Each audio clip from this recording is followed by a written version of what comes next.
যে খবরের দিকে আমরা নজর রাখবো, অধিবেশনের শুরুতেই লোকসভায় নিট উত্তাপ, নিট দুর্নীতি নিয়ে সরব হয়েছেন বিরোধীরা। কেন্দ্রীয় শিক্ষামন্ত্রী ধর্মেন্দ্র প্রধানকে একের পর এক প্রশ্ন, তার জেরেই তুমুল হট্টগোল। অধিবেশনের শুরুতেই লোকসভায় নিট উত্তাপ, শুরুতেই নিট দুর্নীতি নিয়ে সরব বিরোধীরা। কেন্দ্রীয় শিক্ষামন্ত্রীকে একের পর এক প্রশ্ন। রাহুল গান্ধী, অখিলেশ থেকে শুরু করে তৃণমূল সাংসদরা তারাও সরব হয়েছেন এদিন লোকসভায়। রাহুল গান্ধী তিনি কি বলেছেন আমরা শুনবো।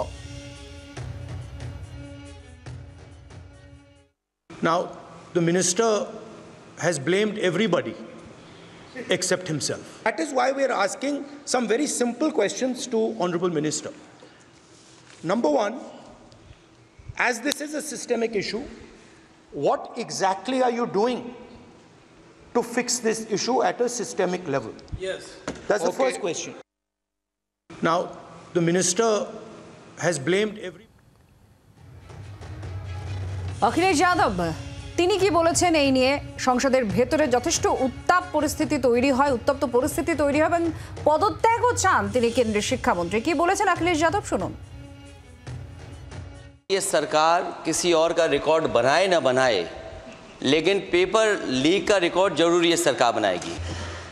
मैं अध्यक्ष महोदय आपके माध्यम से पूछना चाहता हूँ मंत्री जी से, क्या सेंटर वाइज जिन बच्चों को सबसे ज़्यादा नंबर मिले हैं, क्या उसकी सूची जारी करेंगे?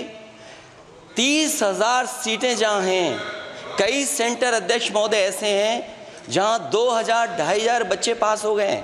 अगर वो संस्था इतनी क्रेडिबल थी तो अध्यक्ष महोदय जिन सेंटर्स पे ये परीक्षा हुई उन सेंटर्स का इंफ्रास्ट्रक्चर क्या था? क्या मंत्री जी ने जानकारी की थी इस बात की? ओके। अध्यक्ष महोदय मेरे आपके माध्यम से एक ही निवेदन है कि बिना ये मंत्री जी रहेंगे तो न्याय नहीं मिलेगा बच्चों को।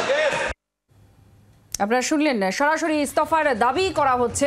আমাদের সঙ্গে রাজীব চক্রবর্তী আমাদের প্রতিনিধি রয়েছেন। রাজীব, গতকাল আমরা দেখেছি 21-এর মঞ্চ থেকে অভিষেক বন্দ্যোপাধ্যায় বলেছিলেন যে যদি পার্থ চট্টোপাধ্যায়কে গ্রেফতার করতে পারে দুর্নীতির অভিযোগে, তাহলে পরে কেন কেন্দ্রীয় শিক্ষামন্ত্রী বা তাকেও গ্রেফতার করতে হবে প্রশ্ন শোনা গিয়েছিল তার গলায়। সমানভাবে সরব হলেন আজকে কংগ্রেস এবং সপা সাংসদরাও। দেখো, ডাক্তারি পড়ার প্রবেশিকা পরীক্ষা নিট এবং সর্বভারতীয় স্তরে অন্যান্য প্রবেশিকা পরীক্ষাগুলিতে দুর্নীতি হয়েছে বলে অভিযোগ তুলেছে বিরোধীরা। এবং সুপ্রিম কোর্টে যে তদন্ত চলছে, সুপ্রিম কোর্টের যে রিপোর্ট পেশ হয়েছে সিবিআই এর তরফ থেকে, তাতেও উল্লেখ করা হয়েছে যে প্রশ্নপত্র ফাঁস হয়েছে বিহারের বেশ কয়েকটি জায়গায়। আর আজকে সংসদে দাঁড়িয়ে দেশের শিক্ষামন্ত্রী তিনি বললেন প্রশ্নপত্র ফাঁসের কোনো নির্দিষ্ট প্রমাণ সরকারের কাছে নেই। এখানেই প্রশ্ন উঠছে, বিরোধী রাজনৈতিক দলগুলি তারা প্রশ্ন করছে যে সরকার কি কিছু গোপন করার চেষ্টা করছে। এবং রাহুল গান্ধীর বক্তব্য যেমনটা তুমি দর্শকদের শোনালে, রাহুল গান্ধী তিনি বলছেন যে প্রশ্নপত্র ফাঁস নিয়ে সারা দেশের লক্ষ লক্ষ পড়ুয়া এবং আম জনতা তাদের ধারণা হয়েছে যে যাদের অর্থবল রয়েছে তারাই শুধুমাত্র এই পরীক্ষায় সফল হতে পারবে। তার কারণ এমন একটা বিশ্বাস মানুষের মনে গেঁথে গিয়েছে। শুধু লক্ষ লক্ষ পরীক্ষার্থী বা পড়ুয়া নয়, বিরোধীদের মধ্যেও কিন্তু এই বিশ্বাস হয়েছে। এক্ষেত্রে যদি সিস্টেমেটিক যে গলদ বা সিস্টেমেটিক যদি দুর্নীতি হয়ে থাকে, সরকার সে বিষয়ে কি ব্যবস্থা করেছে। এক্ষেত্রে কেন্দ্রীয় শিক্ষামন্ত্রী ধর্মেন্দ্র প্রধান তিনি যখন বললেন, তিনি অবশ্যই সরকারের তরফ থেকে তারা সদিচ্ছা রয়েছে, তারা তৎপর রয়েছে, এই বিষয়গুলি উল্লেখ করলেন। আমরা দেখলাম অখিলেশ যাদব তিনিও কিন্তু সরকারকে চেপে ধরলেন এবং প্রশ্নোত্তর পর্বে লোকসভায় পরপর বেশ কয়েকজন সাংসদ তারা কিন্তু এই নিচের প্রশ্নপত্র ফাঁস এই ইস্যুটি তুলে ধরলেন।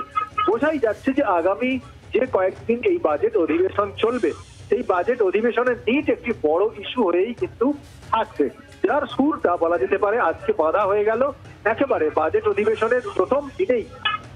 বিরোধী দলনেতা রাহুল গান্ধী তিনি নিচে উঠে দাঁড়িয়ে নিয়ে প্রশ্ন করলেন, যার জবাব দিতে হলো। এবং দেখলাম সরকার পক্ষ বনাম বিপক্ষ, বিরোধী পক্ষ, তাদের মধ্যে রীতিমতো ওই হট্টগোলের পরিবেশ তৈরি হলো লোকসভায়।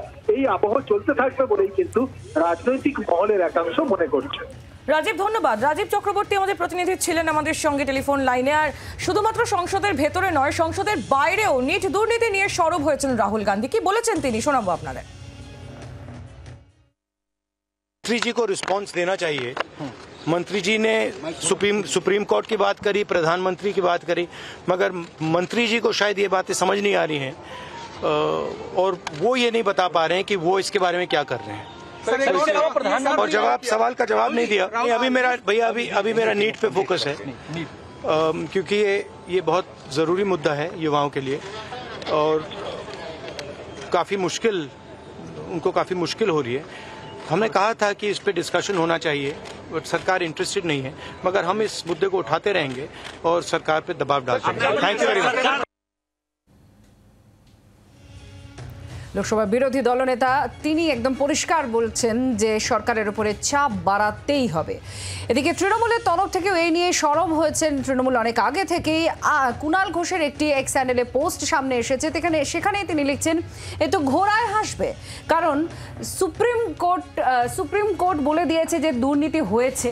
আর সেখানে লোকসভার সংসদ অধিবেশনে মন্ত্রী বলছেন যে প্রশ্নপত্র ফাঁস হয়নি। সারা দুনিয়া জানে প্রশ্নপত্র ফাঁস হয়েছে, আর কেন্দ্রীয় মন্ত্রী সংসদে বলছেন হয়নি। এ কথাকেই বলছেন যে এতে ঘোড়ায় হাসবে।